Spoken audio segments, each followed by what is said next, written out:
In case you haven't heard, there's been an invasion. Invasion of Mormons. Mormon crickets, that is. These big nasty bugs have been crawling all over by the millions. I've been lucky enough to witness this in Wyoming. And I've captured a bunch. We're gonna make a bronze sculpture to remember the Mormon cricket invasion of 2023. But why? Why would you do that? Why would you do any of that? Why do it? Why not? To start, I'm gonna mold my hand. For that, I got 2 pounds of alginate. Dentists use this a lot, and this is mint flavored. I hope it's enough. Now I needed a container, and this vinegar one seemed to be exactly the right size.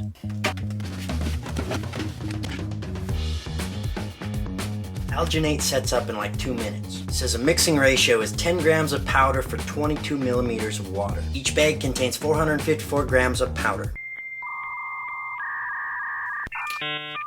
Do you want a calculator? Please. So, 454 divided by 10 means there's 45.4 groups of 10 in a package. So 22 milliliters of water per group of 10, 45.4 times 22 equals 998 milliliters of water. Truly, you have a dizzying intellect. I think I did that right. I hope I did that right.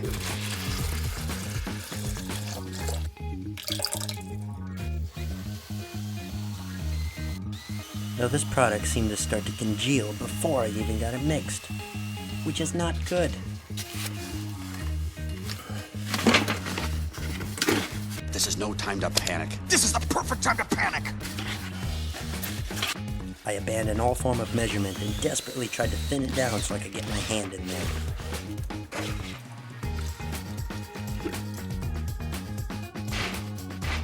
It's a piece of crap, it doesn't work. So I tried again with the second bag, and this time I'm going as fast as I possibly can. So 2 minutes of work time turns into like no work time. I didn't even get it mixed up and it started balling up. Tried the second time, barely got my hand in there, and it looks like bread dough. So this isn't gonna turn out.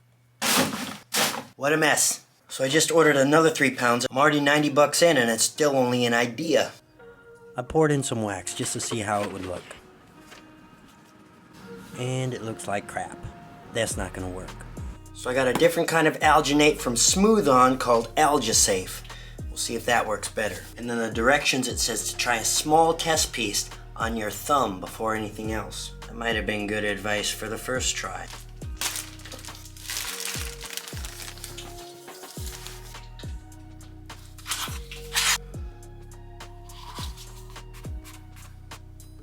This product works so much better.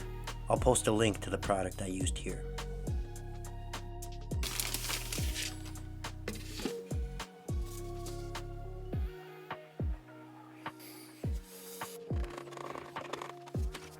Now I don't know if you're familiar with Murphy's Law.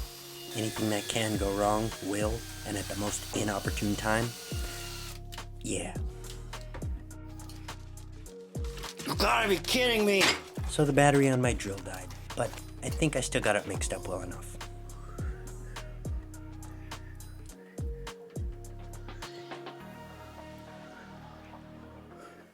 Now I just wait. Should have turned on some music or something.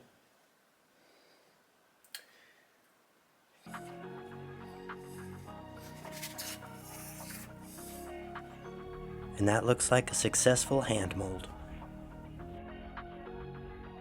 I would absolutely love it if I could get more than one wax mold out of that, but I think it's a one-time use thing, but I'll try. So I filled the mold with wax. Normally I like to do hollow castings, but this one is going to be solid. I was hopefully going to use some compressed air to try to blow the wax mold out, but that didn't quite work. I didn't have any other choice but to cut the mold open. Silicone rubber is pretty durable, but this alginate is actually quite fragile. That's why it tends to be a one-time use mold.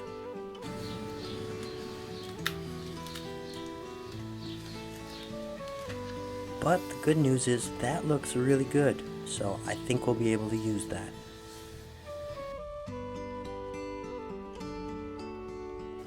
I carefully put the pieces back together and tape the mold back up. And hopefully I'll get a few more pulls out of this before the alginate is shot.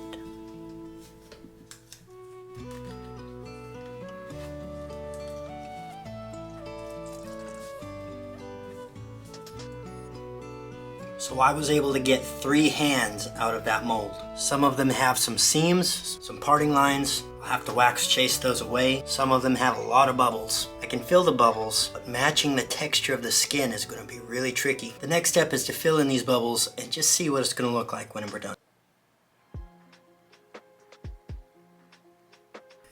If I don't fill the bubbles, the investment will get inside and the texture of the end result will look really crappy. So I melt small amounts of wax to try to fill each bubble.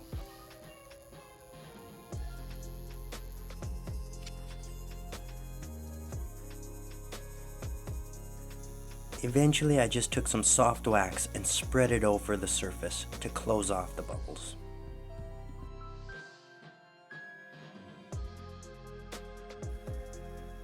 I gave the hand a little more length by attaching it to a pretty beefy sprue.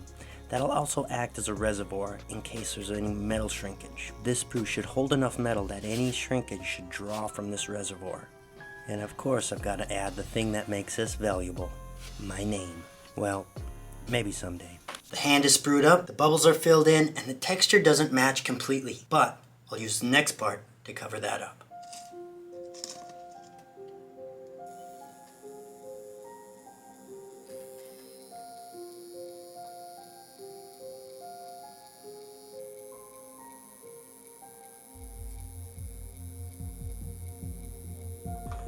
This is starting to feel like the bugs are actually crawling on my hand, which in a sense, they are.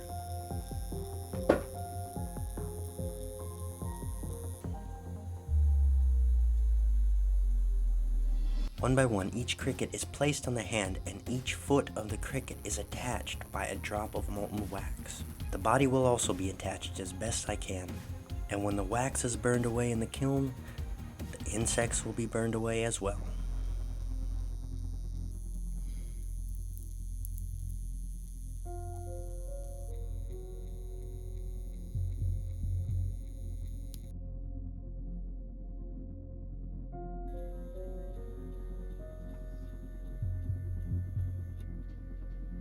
So that took about 5 hours to get those bugs on there. Oh boy, what have I done? This perforated flask is designed for using in a vacuum chamber. Vacuum casting will allow me to get all the little detail of the insects, even the antennas.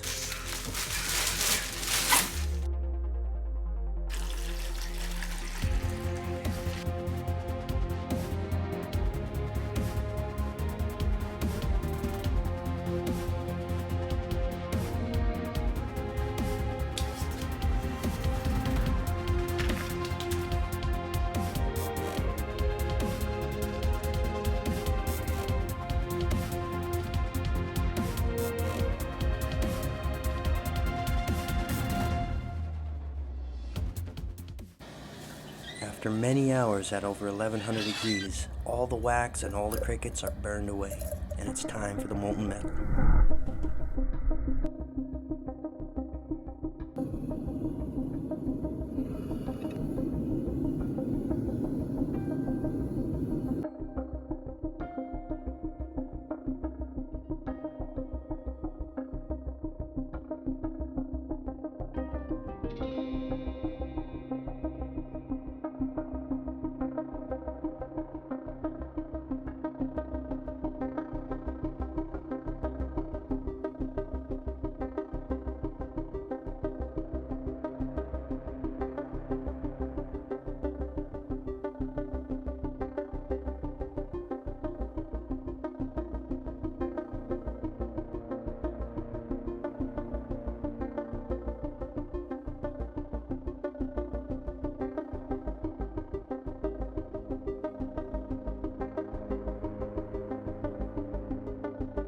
This pour took a lot of metal, and it stayed hot for a long time.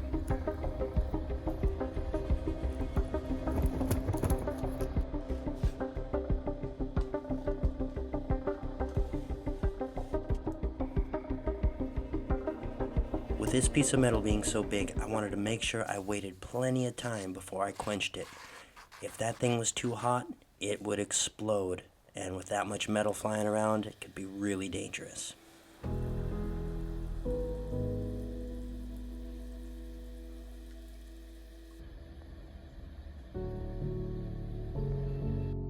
It's looking pretty good.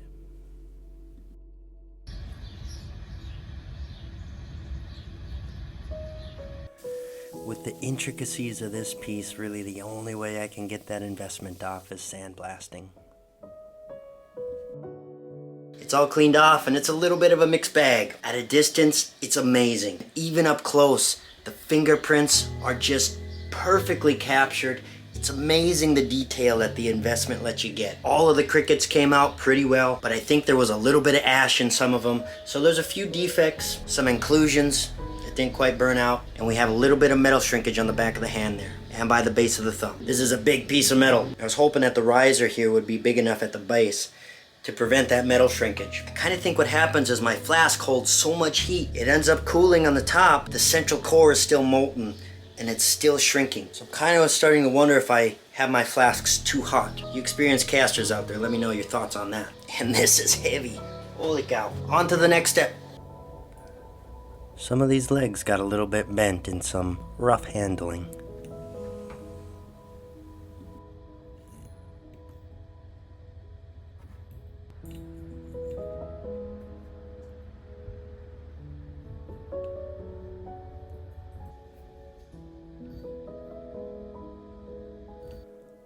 I want to add a little bit of shine to the metal so people know this is bronze.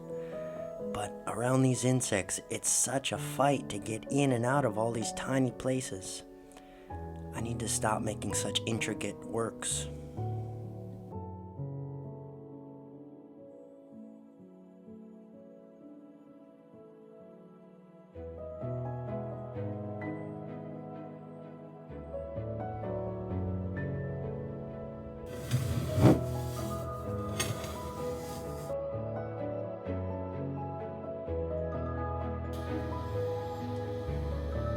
It's difficult to position this piece so I can do any work on it without crushing the crickets. It's something that didn't even enter my mind before designing it.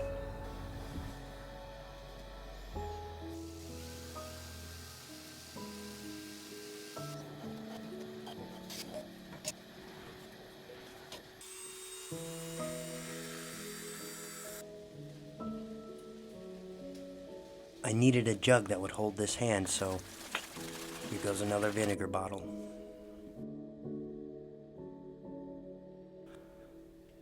A slight patina with some liver of sulfur will give this a little bit of color that I can use to highlight.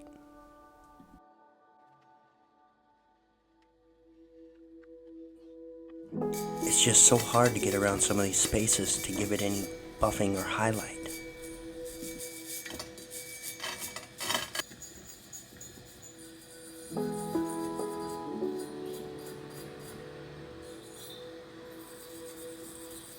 I end up giving it a gentle sandblasting with some baking soda.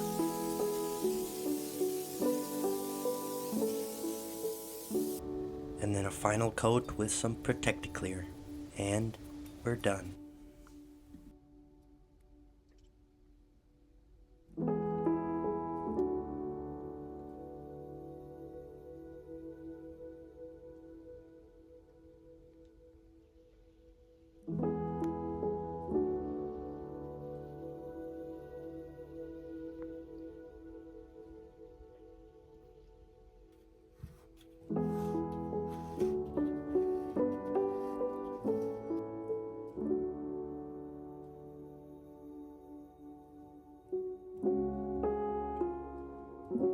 Thanks for watching. Come on back for the next project. Bye-bye.